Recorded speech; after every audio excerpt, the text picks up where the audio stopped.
Good evening, everyone, and welcome to the webinar. Peter Dew's my name, and my aim is to give you some skills around being more confident, more effective, more targeted, more influential when you stand up and speak to a group of people, whether you're delivering a presentation, some training, whether you're facilitating, whether you're just standing up to share an idea. I'm hoping that each of you will be a little bit more confident. A little bit about my background. If you haven't Googled me or you don't know about me, I'm a person who has grown up stuttering, avoiding public speaking, afraid of public speaking, and that's how I lived most of my life. And later on in adulthood, I decided that I had to change and I had something to say, and I've moved away from that to now teaching other people speak up. I don't want anyone to not contribute in the way they wanted to their communities, to their society, to leadership. I don't want anyone to not communicate as a result of fear. So that's a little bit about me. I'm in Perth, I'm a West Australian, but I travel all over Australia training and doing public speaking skills. How to participate in webinars if you haven't been on a webinar before. Ask questions as you go, so don't wait for me to stop and pause and say, are there any questions? Two ways we can ask questions. First one is to put your hand up. There's a little icon, and I know that you want to ask a question. I'll open up your microphone. You just heard me speaking with Fiona. That's what will happen. If you don't want to speak, just type directly into the question box, and what I'll be able to do is answer that question or maybe park it and answer it later on. Please take notes, and I also mentioned earlier on that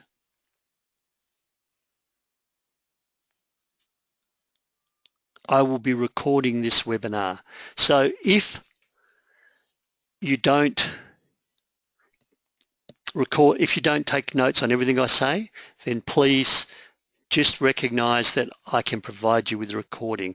I'll upload it to YouTube and you can watch the entire webinar in your own time and review your notes. Participate by questions, but also comments.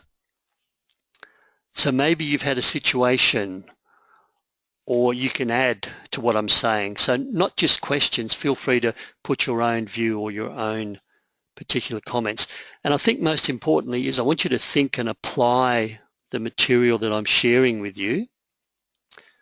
How could you use this in a previous presentation? And I know you're in a leadership program.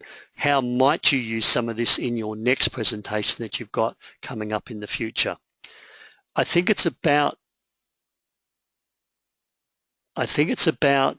how many, I think it's about applying the information more so than just taking notes. I don't want it to be a training seminar and that you do nothing. So it's about embedding, applying the learning rather than saying that was nice, that was interesting, and doing nothing. It was Albert Einstein who defined insanity as doing the same thing over and over and over again and expecting a different outcome. So I guess in terms of thinking and participating, what are you going to do different? What are you going to use in your next presentation? I've just had a quick question. How many webinars have I done over my life? I do 2 to 3 per month, so that's 36 a year. I've been doing this for 5 years, so about 150 to 200 webinars that I've done in my communication skills space. Fear of public speaking. Let's start with controlling nerves and fear. Some people don't like public speaking. Some people, if they're asked to stand up before a microphone and speak, will avoid it, will shake in their boots, and in fact, they won't agree to do it. So people have got something to say, they want to contribute, but they will not do so because of the fear of public speaking. So I've got your survey, your questions, and one of the things was how to control nerves. And nerves is what helps you deal with the fear. So let me move forward. Let me start with a really good tool. It's called your anxiety reality check. I did a workshop yesterday with a group of young people and mostly with disabilities, and I did a workshop in Bunbury, I guess one of our rural cities in Perth, to another group of people. And I get them to stand up and speak. And then I get them to say how nervous that they were. And most people will rate themselves as a 7 or 8 out of 10. So 10 is really high. 10 is you're nearly dying, near-death experience. 1 is you're asleep, you're comatose, you're not experiencing anything. You're just in the groove. Most people who come to my workshops, when I get them to stand up, most people when they stand up in front of 100 people, 150 people, will say they're around 7 or 8 out of 10. I then go to the audience and say, how nervous did Alex look? How nervous did Fiona look as she was presenting then? How nervous does Peter sound on the webinar? And invariably the audience says 4, maybe a 5. So what happens, this is your anxiety reality check. What happens is the audience only sees 50% of what you're experiencing. So when you stand up and your palms get sweaty and your voice quivers and maybe even your face gets a little bit hot and your heart is trying to push its way out of your chest cavity, we don't see that. We don't see that. The audience only experiences 50% of what's happening for you. This is a universal law of public speaking. And let's be positive, so let's flip it. So what that means is you're already doing 200% better, twice as good as you think you are. And that's good news. So the beauty of public speaking and the beauty of this is you don't need to eliminate your nerves. So if you are a 7 or 8 and people see you as a 4 or 5, let's say you come in as a 6 or a 7, then we're going to see you as a 2 or a 3. And a 2 or 3 is confident, delivering good messages, having a positive impact. So one of the myths of public speaking is, how do I get rid of my nerves? How do I reduce my anxiety?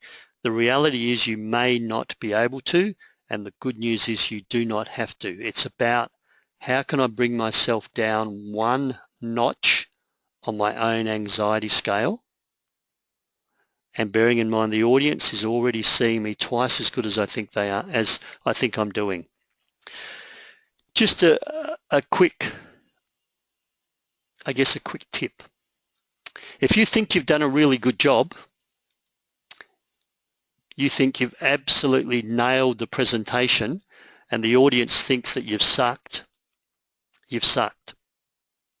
If you think you've done a shocking presentation, you forgot to say stuff, you're as nervous as anything, and the audience loved you, then you've nailed your presentation. Public speaking is not something you self-evaluate. Public speaking is not even about you. Public speaking is about the audience. So if we think you're doing twice as good as you think you are, then you need to listen to the audience. So that's the anxiety reality check. It's good news. It means you're already doing better than you give yourself credit for. The role of nerves. Some of you have probably heard of the fight or flight response. It puts you in your peak performance mode. If you're not nervous, then your response will be a little bit flat. So nerves are a part of public speaking rather than you need to get rid of your nerves before you start public speaking. So I just want to make that clear. And I want to borrow a few performance metaphors. Public speaking, standing up before a group of people, is a performance. It is a presentation. Sally Pearson is going to be defending her Olympic gold medal in Rio in a few months' time. She was asked if she was nervous before the Olympic Games, and her response, of course, was, yes, of course I'm nervous. It's the Olympic Games after all. And she said, I'm glad I've got nerves today. If I didn't have nerves, then I would not be ready. I would not be ready to race. If Sally Pearson was very calm, the starter's gun would go and she would be left in the starting blocks. If Sally Pearson was really, really nervous, 8 or 9, she would jump the starter's gun and be disqualified. So a healthy level of nerves, a healthy level of anxiety is around that 5, 6, 7 mark. 7, 8, 9 is a little bit too nervous.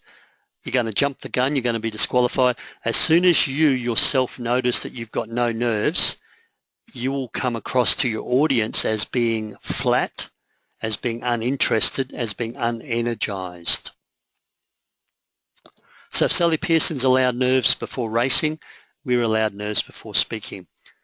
Just before I show you the next slide, a quick survey. So write into your question and answer box, who knows Ringo Starr and what do you know Ringo Starr from? Start typing in.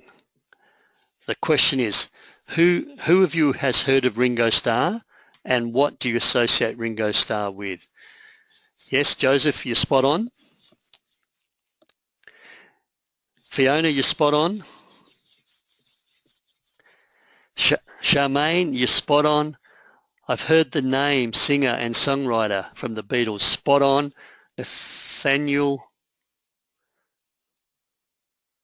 he's a Beatle, yes he is. Well done guys. So Ringo Starr is the drummer for the Beatles. Do you also know he's the voice of Thomas the Tank Engine? Ringo Starr is voice of Thomas the Tank Engine. He is more famous for being the drummer for the Beatles. He's not the best drummer in the world, but he's a good drummer. Do you all know that he vomits before every performance? So Ringo Starr's been playing for over 40 years, half of that time with the Beatles, half of that time with other bands as a solo. So Ringo Starr is about to perform, he goes to the bathroom, throws up his guts, excuse my language, goes on stage and plays. He reckons that for the first 10 minutes he can't remember much. Does that make his first 2 or 3 songs bad? No, it does not. So if Ringo Starr is allowed to get nervous before he goes on stage to speak, to play a musical instrument, to compete in a race, then surely we are allowed to, as speakers, as presenters, to get nervous. So my core message with all of this is that possibly the nerves will never go away. So it's about learning to harness those nerves, learning to speak with the nerves and recognizing that that fight or flight anxiety response in fact puts you into your peak performance mode. Let me leave you with a metaphor. Some people remember stories, some people remember metaphors. And I've just found out that my metaphor has been turned upside down. It'll become clear in a moment. I want you to think of your metaphor, your nerves as wild horses. In Victoria, New South Wales, you call them brumbies. In north of Western Australia, in the Pilbara and in the Kimberley, we just call them wild horses. We also have wild camels and wild goats. Think of your nerves as wild horses. They are magnificent beasts. They are completely out of control. They run whichever way they want, left, right, centre, at 100 miles an hour, just flat out, no control. Don't shoot them. Instead, tame them and harness them, and they will take you on the ride of your life. So what I'm saying is don't shoot your nerves. Don't try to get rid of your nerves. Instead, learn to control your nerves. Learn to harness your nerves, and that nervous energy will take you on that ride, that communication, that speaking ride of your life. Now, I've just heard that apparently they're shooting the wild horses, they're shooting the brumbies. I was in the newspaper the other day, so my metaphor has just been a little bit jumbled. Another metaphor, think of your nerves as butterflies. You know, you're the next speaker, and I'd like to introduce Fiona Jamet to stand up and speak, and Fiona starts to get those butterflies. Don't get rid of the butterflies, rather make them fly in formation. So leave the can of Mortein in the cupboard. Don't try to get rid of your butterflies, make them fly in formation. That's nerves. Any questions on nerves? Any questions on fear of public speaking? I'm just going to pause for a moment. So the fact you can't get rid of your nerves, does that cause anyone concern?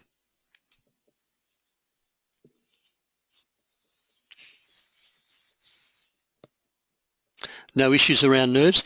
Is anyone not experienced nerves before they're about to stand up before 50 or 100 people? Am I speaking to a group of people who are already nailed this anxiety and got it under control? So when you're speaking, what's a good way to deal with nerves? Really, one of the best ways is to learn to do relaxation, visualization, and deep breathing. One of the things that we do when we get nervous is we switch from deep breathing, deep, low diaphragmatic breathing, to high up the top of our lungs, rapid, shallow breathing. And one way to check with your breathing is if you put your hand on your belly button, or both hands on your belly button, which is a valid resting position for your hands when you stand before an audience, check that your belly button is moving in and out.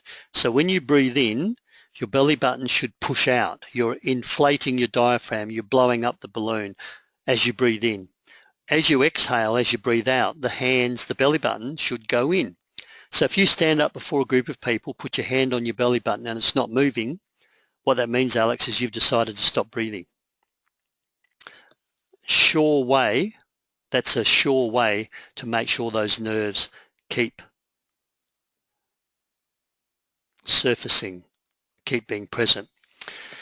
I'm going to talk about preparation in a moment that may also help you. Another thing, just a way of looking at things. Your nervousness, your nervous energy is a state of self. So we ourselves, we as audience don't see how nervous you are. We don't know your pulse rate. We don't know if your hands are sweaty or not. We don't know the biochemistry of what's happening for you. The adrenaline's flowing. So nervousness is a state of self. In fact, some people say it's a state of selfishness. So what I'm saying is if you decide to become nervous, you stand before a group of people and you decide to become nervous, you have decided to focus on what's happening for you rather than be present for the audience. So you can imagine me saying, what if you don't like me? What if I muck up? What if my message isn't quite right?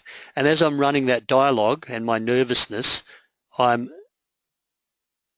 stealing from you guys. I'm robbing you guys. You guys are putting in time, energy, you're paying me to present. And I've decided to worry about what's happening for me. What if you don't like my hairstyle? Well, I don't have any hair. So nervousness in some ways is a state of indulgence. It's an ego state.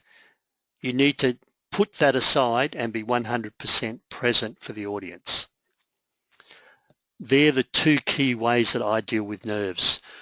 I do my deep breathing beforehand and then on stage, and I realize that the reason I'm here is to speak to you guys and deliver you some information. I'm not here for myself, I'm not here for my voice, I'm not here to inflate my ego, I'm here to give you some information. And that's the only attitude that you can have every time you get before a group of people. So preparation. I love this quote from Robert Schuller. Those people who've done a really good presentation, don't assume they're just naturals Don't assume they're very good at public speaking. It's probable they've done some fantastic preparation. So this is what I want you to do in terms of preparation. Know your audience. Who's going to be in the room?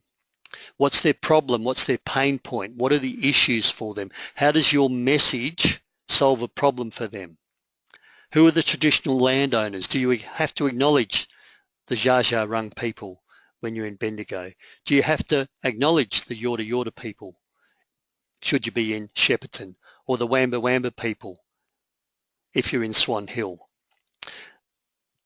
Walk 30 moons in your enemy's moccasins before you speak to them. It's just doing the right thing. And then if you know who's in the room, what their pain points are, what their desires are, you've got less to worry about. Know your venue. There's nothing worse than walking into a training room for the first time and there's a room full of people and you now have to try and present. I always get to my training room 1 hour before I'm ready to present. I need to make sure the audio visual's working. I think it was you, Alex, you were first on. You were about 20 minutes early. I fired up the webinar. We checked that the slides were working. We checked that we could hear you. We had a bit of a chat, so I'm not speaking to a stranger anymore. In fact, I know Alex quite well now. We've had that, that chat, and you're getting some good welcome rain within the Greater Bendigo region. And that's right. So thanks, Alex, for that. That's about your preparation, knowing your audience, knowing your venue. When you go to the venue early, you can walk around and visualize your presentation, visualize your audience, and start to do the relaxation. The other thing that's really important is know your topic. You need to know your topic really well. And I'm going to give you a model for preparing a speech that'll help you with your topic. But if you've got a 1 hour presentation and the speaker before you speaks for too long, and all of a sudden you've now only got a 40-minute presentation, can you cut off 20 minutes from your presentation and have the same impact and have the same effect on your audience? That's about knowing your topic and being able to plug and play. Plug and play means regardless of what circumstance occurs, the show still goes on. A quick type in the box, who uses PowerPoint? Just a quick, I'd be keen to know. Yes, Alex uses PowerPoint. Fiona, good. Everyone uses PowerPoint. Okay, what do you do when the power goes off? Power failure, storms hit, power failure. There's enough light, natural light. People have traveled miles to come and see you. What do you do when the power goes off midway through your PowerPoint presentation? So who packs up and goes home and says, sorry guys, power's gone out? The answer, of course, is none of you. The show goes on. The speaker before you doesn't turn up. You're now speaking for 75 minutes. You're now stretching your content. Who can do that? That's what I mean by plug and play. No matter what happens, not me, Annette, you'll be able to after tonight. You'll be able to stretch your content. Know your content, no matter what happens. What if you co-present? What if Fiona and I go out to a community and we decide we're going to present 15 minutes each? And so touch wood, this doesn't happen, but it's a real scenario. I have a crash on the way out there. I'm fine, I've just hit a kangaroo, and I ring Fiona and say, Fiona, I'm not going to be able to make it. Can you present my content, please? Plug and play. No matter what happens, the show goes on. Start to scan the environment. What could go wrong? Have you got a contingency for it? Now, another example, I do some work for the Southwest Academy of Sports down in Bunbury.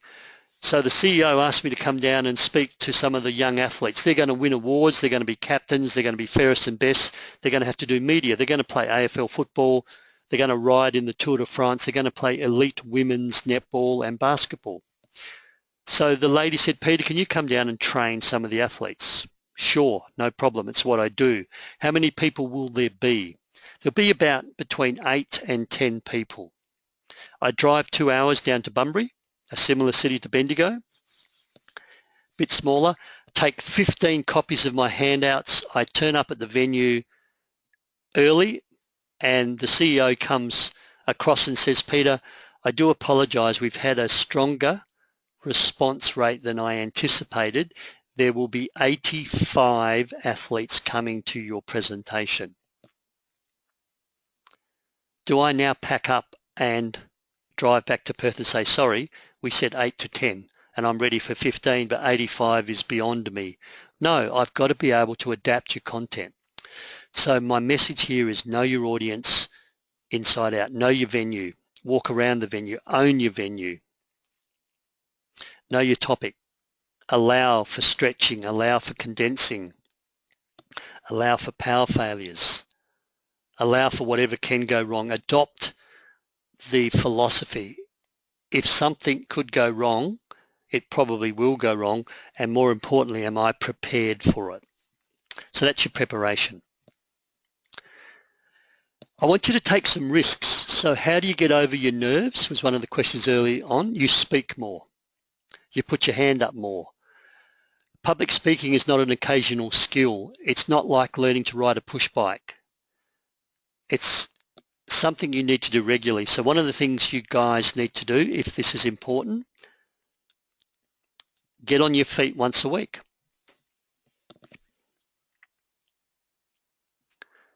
Get on your feet and speak to a group once a week.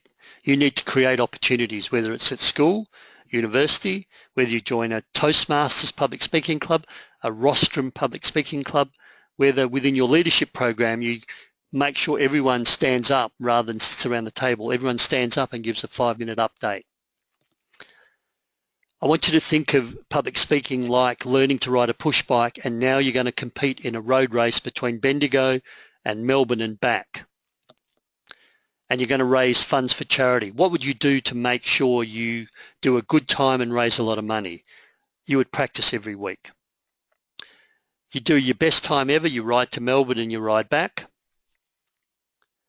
Now you don't ride your push bike for 6 months, and tomorrow you're going to do that race again. Who thinks that they can do the same time, come in the same placing as they did after training once a week for the 6 months prior to the race? Public speaking is a bit like that. If you practice and do a presentation and do well and then don't practice for 6 months and then think you're going to just stand up and be as effective and confident as you were before, it's not going to happen.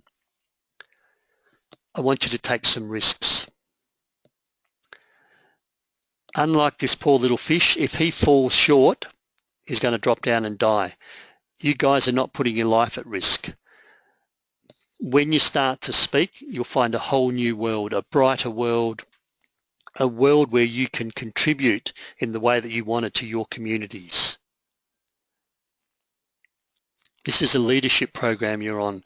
One of the keys to leadership is that ability and that preparedness to stand up and talk with the nerves. All right, let's prepare a speech. Ask yourself 2 questions.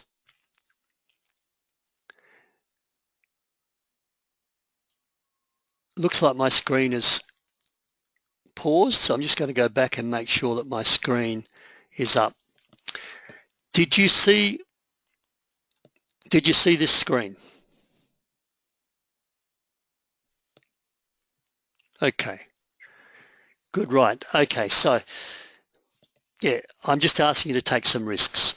It's about getting a little bit uncomfortable. It's about stretching. So we just lost my screen for a while. So that's expanding your comfort zone. Okay, let's write a speech. So start with a blank sheet of paper. Ask yourself 2 questions. First question, what do I want my audience to remember in 6 months' time?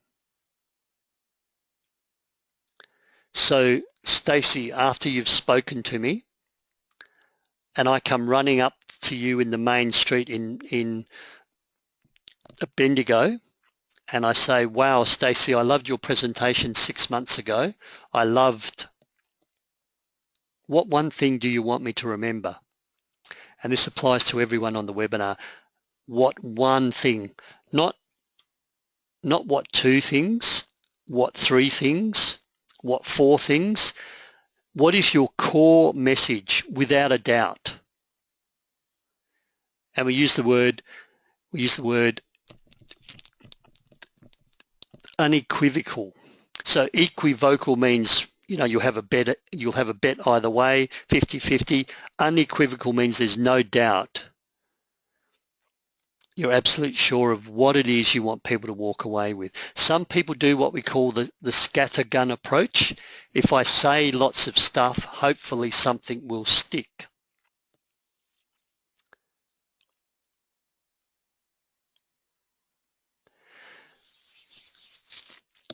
And your passion should come through, and I'm going to talk about passion later on. This is the attitude you bring. But watching someone who's passionate and walking out and feeling, wow, they're excited and they're passionate, and then the audience not changing, not doing anything different, then what you have been really is an entertaining speaker, but with no guts to your message. So the passion's important, but the clarity of what you want people to do, what's the next steps, is really important. And which brings me to the second question to ask yourself. Why does it matter to me? Why do I care? Why do I give a damn? Not you. So I know you're passionate, Alex, but if I don't care, if you're not doing anything for me, then you're wasting my time and you're indulging in your ego. So let me give you a further metaphor around your core message. What headache are you the Panadol or the paracetamol for in that audience? What's the problem you're solving? So just take a step back. If it doesn't matter to the audience, if we don't care, then you're probably a stand-up comedian or you're speaking from your ego state. You think it's important, you think it matters, but why do we care? And that's the art of putting a persuasive speech together. Finding out why it matters to the people in the room. Those things become your core message. And from this, you'll get your clarity of purpose. And use your clarity of purpose or you will confuse your audience. One person spoke about the importance of conserving water use. That was his main message, and he spoke, and then I asked everyone in the room what was the core message, and one person said, or a few people said, oh, Peter's talking about we need to find additional sources of water. And then another group said, no, Peter said we need to recycle water. Recycling is what Peter's talking about.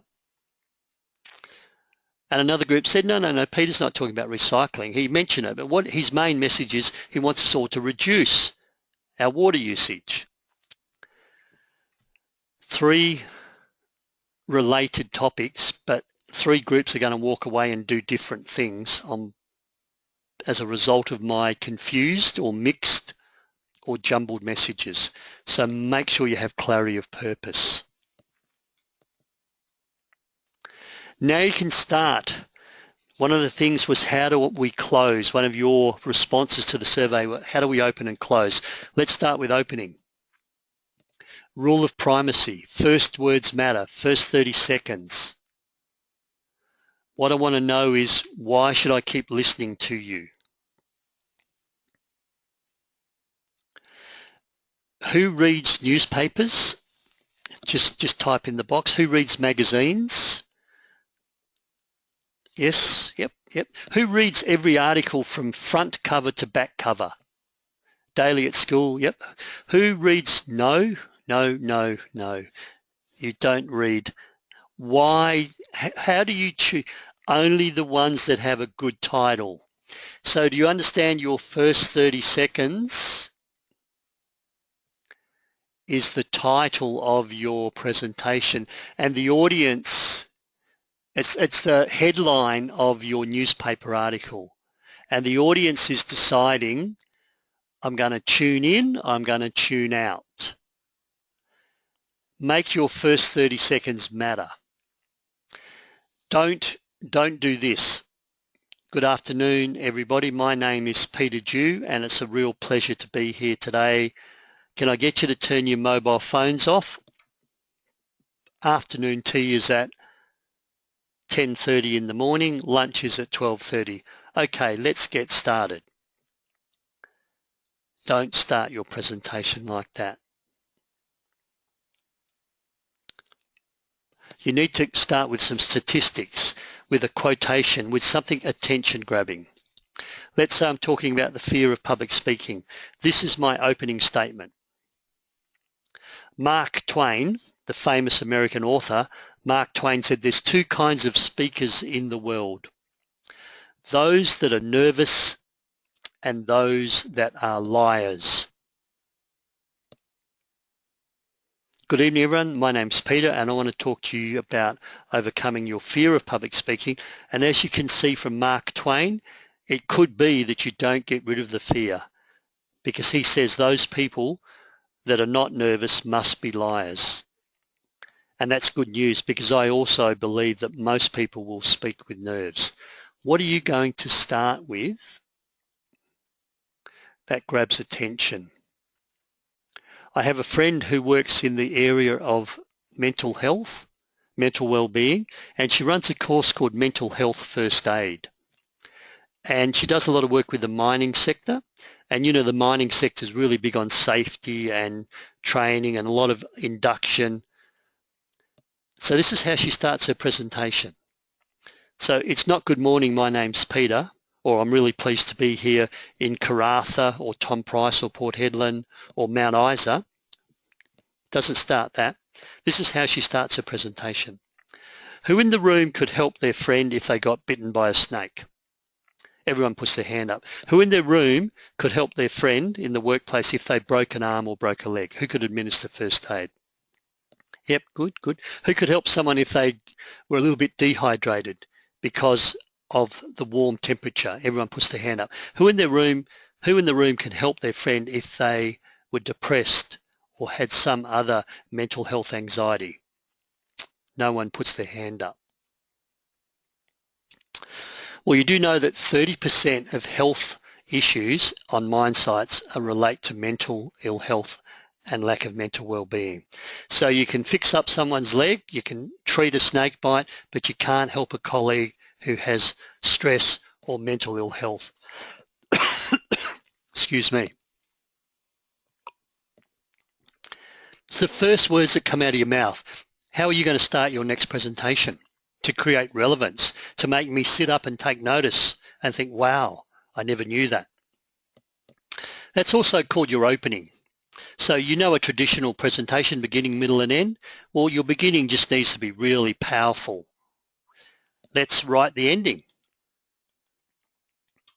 It's called the rule of recency. So at 8:25 today, the most recent words I say, you're going to remember. They're fresh in your mind. So I'm not going to end by saying, so thank you everyone for participating in the webinar. It's been really nice talking to you and I've had a fantastic time. That's very polite, but it doesn't give you anything. So from the hour you've spent with me, what one or two things are you going to take away and use in your next presentation to be more persuasive, to be more influential? 3 points, 1, 2, 3, 4's too many, 5's too many, 2's not enough. There's the rule of 3 as well. 3 blind mice, 3 wise men, 3 stooges, Goldilocks and 3 bears, Bar, black sheep and 3 bags of wool. In a court of law, you've got to tell the truth, the whole truth and nothing but the truth. Everybody remembers 3 points.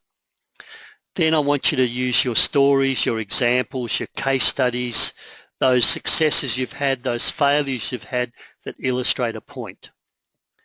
And that's all a presentation is. So this is what I want you to do as you prepare your next presentation. Please do have notes or a mind map or a cheat sheet, but this is what will really make a difference.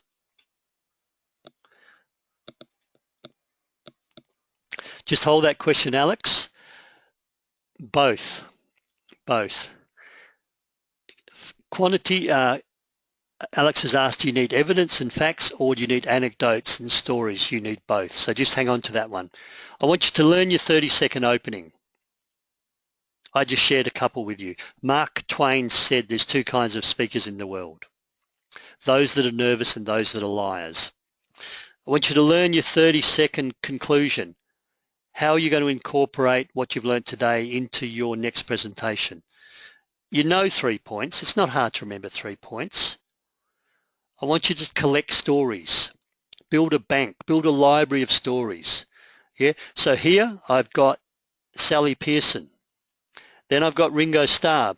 Give him a name. Pukey in the Sky with Diamonds. Sally Pearson.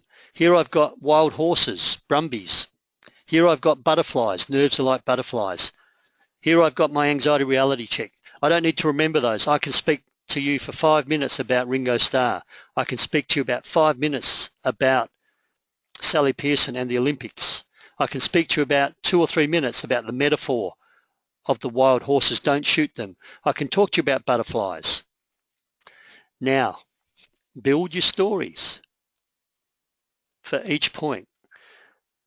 Collect them. They're everywhere. They're in the newspaper. They're in your life's experience. Now, when you need to speak for less time, you get rid of stories. So I don't have time for Pukey and I don't have time for butterflies.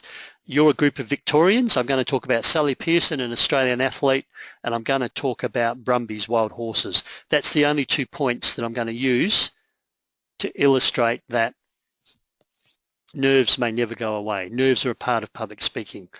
Speaker before me doesn't turn up. I'm now speaking for longer, so I bring back Pukey in the Sky with Diamonds. I bring back the butterflies, and I talk about the anxiety reality check, and I talk about myself as a public speaker who still gets nervous, as a person who stutters. And you've now got a concertina, and you don't need to remember your stories because you've given them a label. You've given them a label. And you remember them. That's the model. Beginning, middle and end, but start strong, rule of recency, end strong, start strong, rule of primacy, end strong, rule of recency. So why stories, Alex? And why not the facts? Let me take away the picture, the image. It's gone. I've just blacked my screen. I'm going to take away your notes. All you're going to do is hear my voice for the next hour. Who's excited? I know, boring. Only 10% of you, one person on this webinar is going to remember what I've said in a week's time. Let me add the visuals back. So I'm going to give you the handouts. If you're in a room with me, you'll see me doing flip charts and whiteboards and a little bit of video plus my PowerPoint. I've tripled your retention rate to 30%, but 7 of you still do not remember what I've said. Now let me throw in some stories that create an emotional response, that engage you, and I've increased the retention rate to 75%. That's why you tell stories. You won't remember much of what I've said to you tonight. You'll remember how I've made you feel. And if I've made you feel, oh, I can do this, oh, I can see light at the end of the tunnel. Wow, if Ringo Starr's nervous and vomits, I mean, I don't vomit, I get really nervous, then surely I can do public speaking with my nerves. People don't remember what you've said, they'll remember how you make them feel. Alex, that's why you need to take them on an emotional journey. This is the business story. You need the data, the example, the case studies, the return on investments, the number, the statistics, the pie chart. This appeals to the head, our logic, our thinking, the analytical mind. We need it, especially if you're talking about change, a new way of doing things. I understand that. However, you also need this. You need the story, the personal story, the success, your struggle, your overcoming adversity, the people you worked with to bring a project back on track, the Ringo Starr who's a drummer despite vomiting. These appeal to the heart, the emotions, the gut instinct, the gut feeling. People buy on gut instinct. Bring them together. The story supports the data gives the logic. Together, they are what persuade and influence and have impact. That is the business story. So Alex, to answer your question, quantity or quality, both. Both. I don't have time to go into a really good business example, but I know that the CEO of National Australia Bank, of NAB Bank, tells stories to persuade all his top executives to change the way they do things. I can do a 1-hour webinar just on crafting your story and how to use story to have impact in a business type presentation. I'm not talking bedtime stories.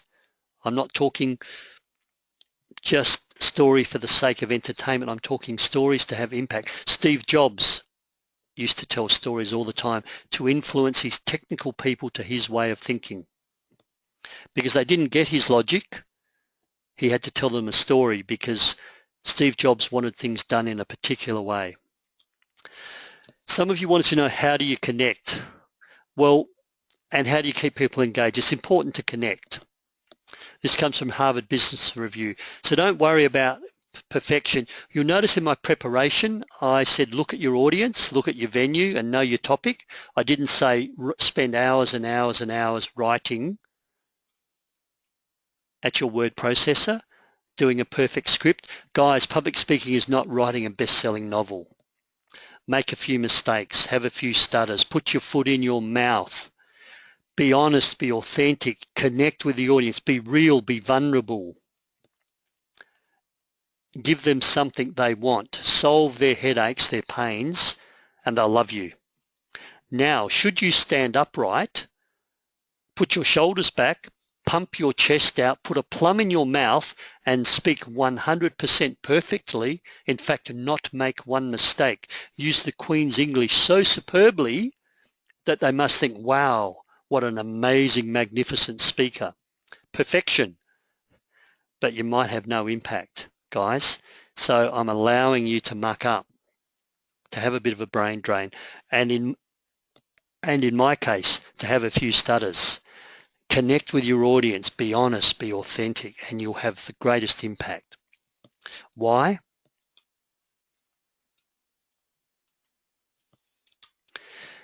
People listen and learn from people they know, like, and trust.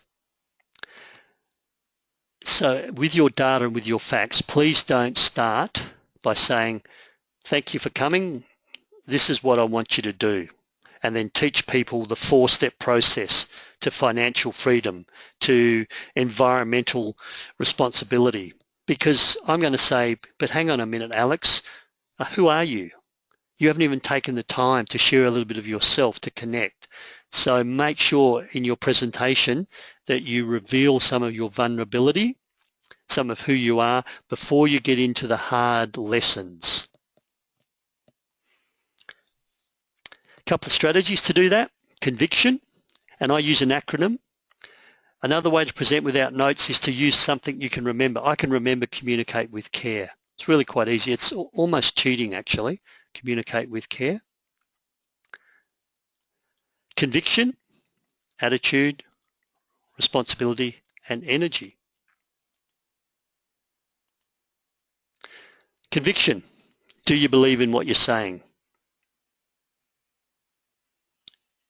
First sale, the first sale is to yourself. If you do not believe your message, if you're not passionate, as Alex said right up front, he wants people to realize their passion, but passion alone does not do it. You have to solve their problem as well. But the conviction is the passion. Do you believe in what you're saying? If you work for an organisation and human resources tells you a new policy and you need to go out and tell everybody about the new policy and you think it's a crazy policy, you don't agree with it, you're going to find it really hard to deliver that message. The attitude. The attitude is what I call the 1%er or the first date mentality. What do you do to get ready for a first date? The new outfit, the hairstyle, the makeup, just to make the audience know that they're special.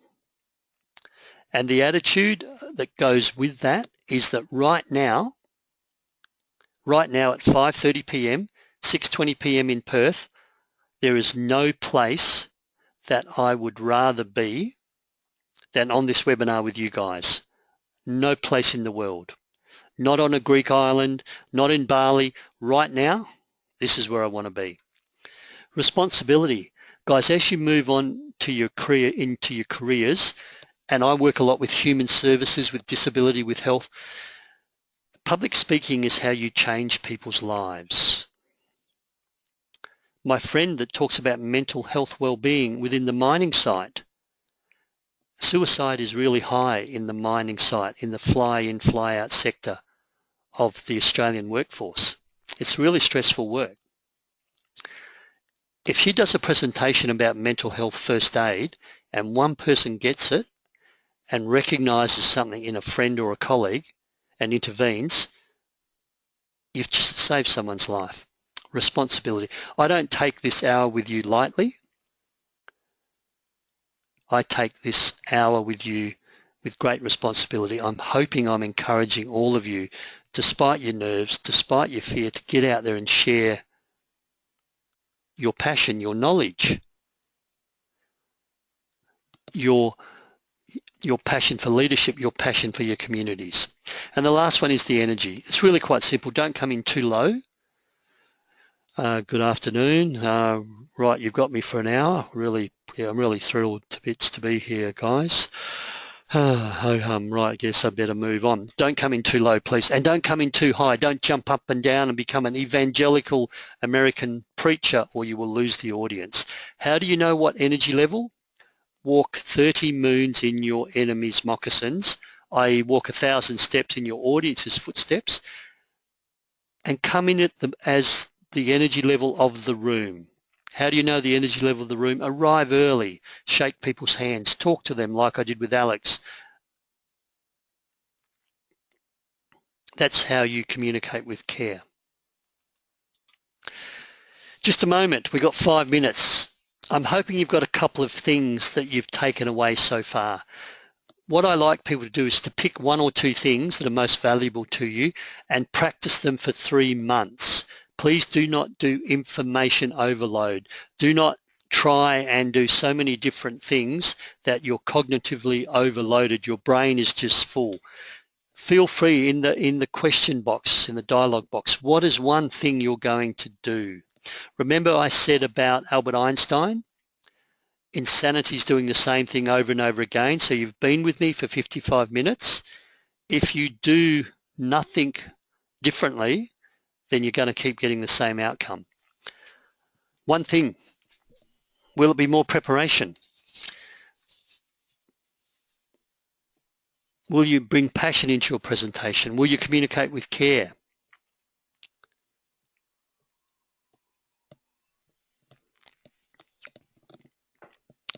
What one thing has rung true with you?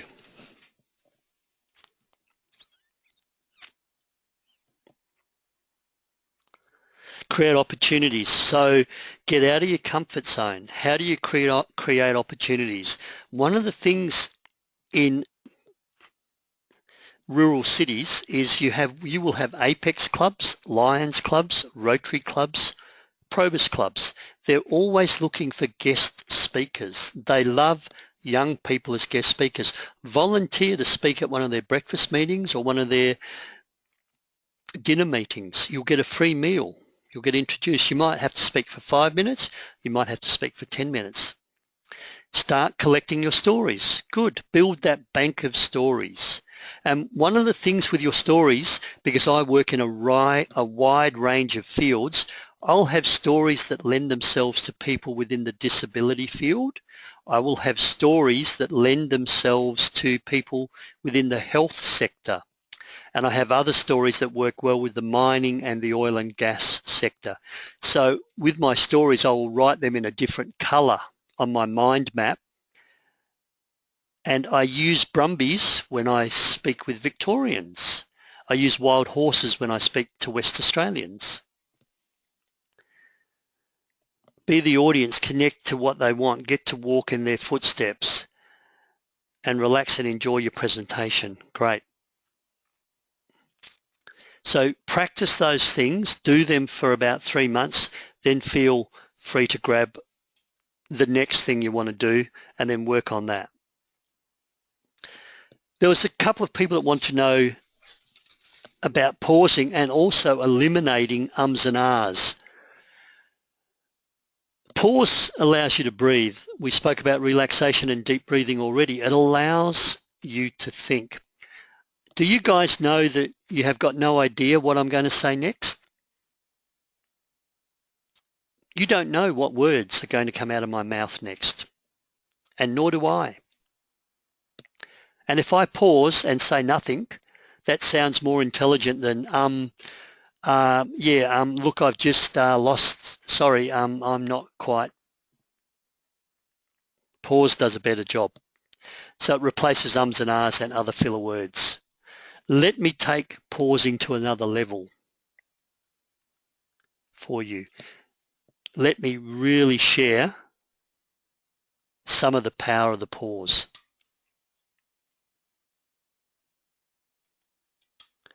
The pre-pause, which I just demonstrated, elevates, increases the importance of what I'm going to say next.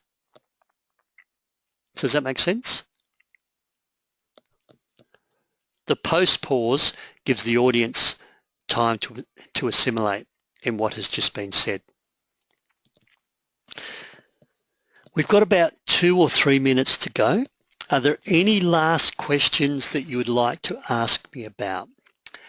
And just to let you know, I do free webinars, free half-hour webinars, 2 a month, sometimes 3 a month, and that was one of Alex's opening questions.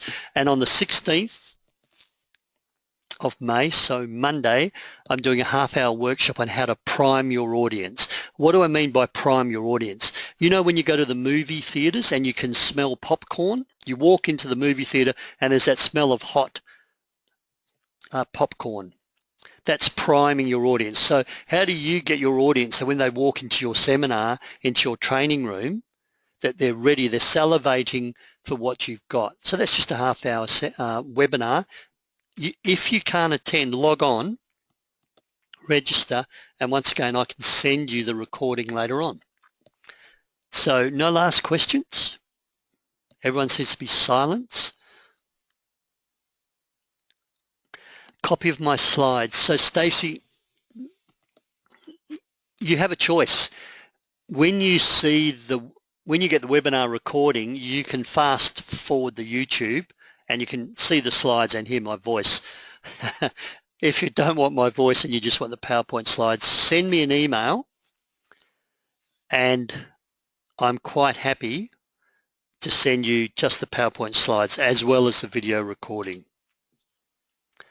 So I'm quite happy to do that. My email there, peter@peterdew.com.au. Feel free to send me an email. Go to my website to register for the webinars. There's just the link, the same as you register for this one. I normally do them in the morning, so 9 a.m. WA time, which would be 11 a.m. your time. And that is, of course, school time or work time or university time. Doesn't mean you can't register. If you want an evening one, once again, just let me know. So Fiona, I'm happy to do more webinars on topics the group wants, should that be valuable. But remember, don't let this webinar be a nice experience. What are you going to do differently? Stretch, get out of your comfort zone. Public speaking is not an occasional skill. You don't just get back on your bike. You need to keep doing it. But more importantly, as leaders, as emerging leaders, your ability to get up and share your passion, your message, the change you want to happen, is one of the most powerful skills you'll ever have. The fear may not go away, but you can still do a really good job speaking, influencing, and changing people's attitudes through your spoken word. That's my final word.